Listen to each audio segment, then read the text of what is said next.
Syukur bagimu Tuhan. Berikut ini kesaksian dari seorang hamba Tuhan. Jangan anggap remeh dengan penglihatan ini. Mari kita segera sadar dan bertobat. Kesaksiannya berikut ini, Tuhan membawa saya kira-kira 15 menit waktu saya dengan Tuhan, dan saya melihat dunia ini dan terakhir Papua.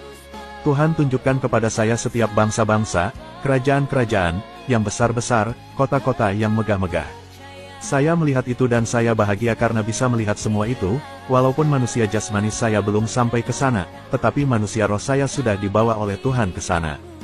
Pada saat saya dan Tuhan berkunjung ke sana, Tuhan tunjukkan kepada saya bangsa-bangsa yang raksasa-raksasa, maksudnya negara ini negara yang sangat besar, salah satunya adalah Amerika. Saya terpesona melihat semua itu, tapi sayangnya Tuhan sampaikan bahwa bangsa ini hanya sedikit orang saja yang sungguh-sungguh mencintai Tuhan karena mereka terlalu sibuk dengan pekerjaan dan aktivitas mereka, daripada mereka sibuk dengan urusan Tuhan. Tetapi sebagian dari bangsa-bangsa itu mereka adalah nabi-nabi besar yang sedang Tuhan pakai untuk menyelamatkan bangsa, negara suku-suku yang ada di sana bahkan untuk dunia ini kemana Tuhan perintahkan mereka maka mereka akan pergi. Tapi Tuhan perlihatkan kepada saya yang berikutnya adalah bangsa-bangsa itu tidak lama lagi Tuhan akan melepaskan sampar, berbentuk seperti bisul yang busuk dan malapetaka yang lain akan turun ke bangsa-bangsa yang tidak mengenal Tuhan. Mereka akan kesusahan, mereka akan keluar dari sana dan akan datang ke Papua. Saya melihat Tuhan mengeserkan suku-suku, bangsa, banyak sekali akan datang ke Papua, mereka akan makan dan minum dari sini, dan akan menyembah Tuhan dengan sungguh-sungguh. Kemudian Tuhan bawa saya kembali ke Papua dan Tuhan pertunjukkan kepada saya Papua ini. Saya menangis waktu Tuhan izinkan saya melihat hal ini, di atas pulau Papua ada buku kehidupan saya seperti mau pingsan waktu saya lihat buku ini, karena selama ini Tuhan bawa saya langsung masuk saja dalam kerajaannya, tapi untuk melihat yang nyata di atas bumi seperti ini baru hari ini. Pada saat saya melihat buku kehidupan ini, kemudian hanya suara Tuhan saja yang saya dengar tapi roh Tuhan yang berjalan bersama-bersama dengan saya tadi tiba-tiba hilang. Suara ini ada di Papua, hanya ada suara ini di Papua.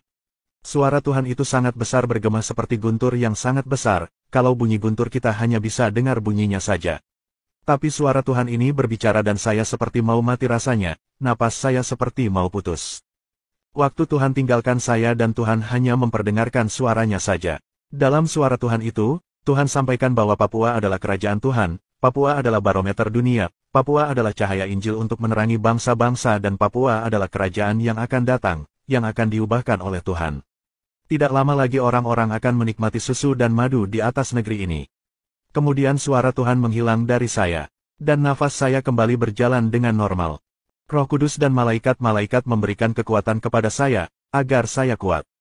Roh Kudus sampaikan kepada saya bahwa cepat pergi sampaikan Injil di mana-mana, dan khusus untuk orang Papua harus bertobat dan sungguh-sungguh karena waktu semakin dekat, jangan mereka berkeras hati lagi karena merekalah yang penjaga pintu timur itu.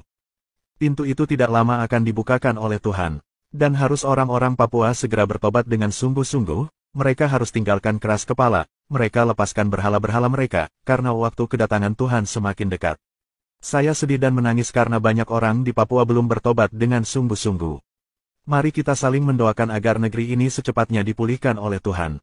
Demikian kesaksian dari seorang hamba Tuhan, marilah segera sadar dan bertobat dengan sungguh-sungguh kembali kepada Tuhan dan menjaga kekudusan dalam kebenaran firman Tuhan. Terima kasih. Shalom.